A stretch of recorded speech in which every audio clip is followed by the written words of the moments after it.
Hi, I'm Jane. Paano makapagtrabaho sa Thailand? I'm Bisaya ha, kaya hindi ako masyadong magaling mag-Tagalog. Kailangan ba talaga LPT? Or kailangan ba talaga education graduate? Kailangan ba talaga direct hire? Or punta ka lang doon at doon mag-apply? Ang dami nating pag-uusapan. It's my first time here in YouTube. Sana i-subscribe nyo ako at mag-like kayo sa video ko. At mag-comment kayo kung ano yung mga tanong nyo sasagutin natin sa next na videos. Okay? It's my first video here. Sana supportan nyo ako. Para ma-share ko sa inyo yung mga experience ko sa Thailand at paano ako nag-apply. Kailangan ba talaga LPT or okay, first, kailangan talaga education graduate? No, hindi kailangan. Hindi ako education graduate. Business graduate ako at 24 years old. Iniwan ko yung Metro Bank na trabaho ko bilang isang accounts receivable analyst. So, iniwan ko siya at 24 years old at pumunta ako ng Thailand. Natanggap ako kahit hindi ako education graduate. So, meaning, tanggap kahit di ka education graduate, criminology ka man, or IT graduate, or ano bang ibang kurso na tambay ka ngayon, pumunta ka doon, pwede. So, kailangan ba talaga akong education graduate? LPT. Walang kaibahan kung mag-apply ka doon, walang kaibahan sa hindi education graduate. Kahit pa principal ka dito tapos mag-apply ka doon, pareho lang kayo, level. Walang taas, baba doon sa Thailand. Level lang ang lahat. Unless you are a Thai citizen. Pero kung Pinoy or other lahi, level lang talaga. Yun yung maganda doon. Tapos, ang tanong, direct hire ba dapat or mag-apply ka doon na pagpunta mo? You can choose either the two. Pero yung nangyari sa akin, pumunta ako doon bilang tourist. Dumaan ako para less, kung gusto mo yung less na chance na ma-offload ka sa immigration,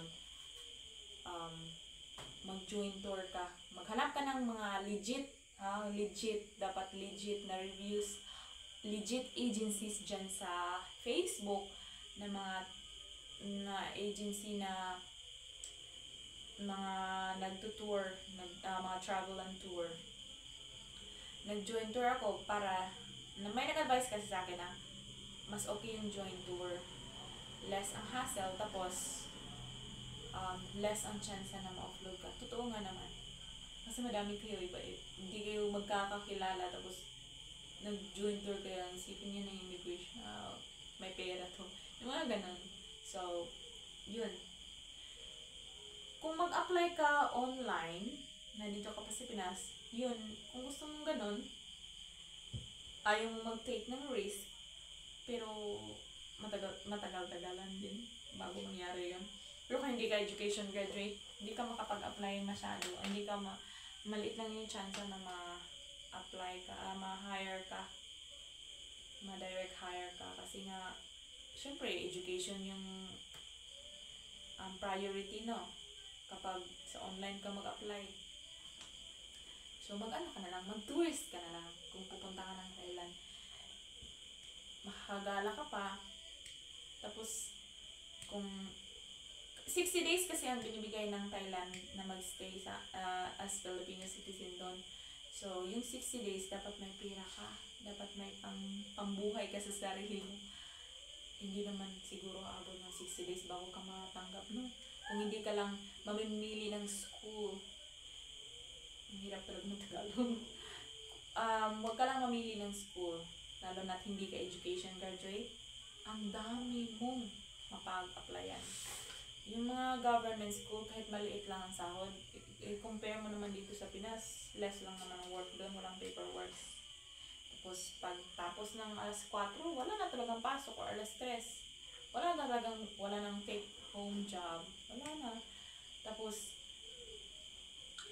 meron pa sila doon pa-housing, extra class, may extra class na 1 hour, hindi pa kukunin yung mga bata ng parents nila kasi 5 yung mga office doon mag-off. So, pag 4 or 3 3:15 tapos na yung klase sa eskwelahan, magstay pa yan sila ng 1 hour and a half or 1 hour. So, may extra class, meaning may additional pay yung teacher. Para ka lang nag-extend ng 1 hour. May additional yung pay. Sa amin, international school na pinagtatabang ko 4-5 per month yung extra class na sahod. Kibali 20 days na extra 45 minutes per day. Parang overtime pay mo. Yung mga ganun. Tapos, as hindi education graduate, maaari kang mag-apply sa international school. Kagaya ko, international school yung pinagtatrabawan ko. I'm not a teacher there. I'm an assistant teacher. Kasi yung puti, yung mismong teacher talaga, yung foreign teacher, yung puti. I mean, yung mga white ba? Basta, alam mo na yun. Mga white people, mga white, kagaya ng mga from South Africa, hindi naman talaga sila English. Hindi naman talaga sila, yung parang mga native. Pero, kinoconsider na nila yun. Basta puti. Mataas ang tingin nila. So, may Thai na homeroom teacher, may puti na native teacher, tapos may Filipino na assistant teacher, at may Thai na assistant teacher. So, 4 kayo. Nagtutulangan silang isang classroom. Ang mahirap nga lang doon, kasi pag assistant teacher ka lang, syempre, ramdam ng utos-utosan ka. Ikaw yung mag-prepare, halos, minsan ikaw nag-prepare ng lesson nila kasi mga tamad din masyadong mga puti. May subject ka naman na ituturo, yung drama, yung pag wala ang puti or absent yung Thai or parang ganun, ikaw yung mag-fill in, ikaw yung magtuturo. Okay lang din naman. Okay lang. Tapos makakapag-extra income ka pa pag nasa international school ka. Kasi nga, ang daming gustong magpa-tutor niyan. Basta magustuhan ka ng student, irereto ka nila sa parents nila na gusto kong mag-study kay teacher at home. Kukunin ka ng parents, malaki din yung per hour mo. Example, mag-aral siya sa'yo ng mga 2 hours per day or MWF or every Saturday and Sunday. Malaki ang kitaan doon sa mga extra classes. Kaya, kung gusto mo mag-abroad, go na! Support tayo dyan. In my next video, pag-uusapan natin yung mga requirements. Paano mag-travel as tourist in Thailand. So, kung anong mga question nyo, pwede kayong mag-comment down below. Don't forget to like and subscribe kasi bago ako dito.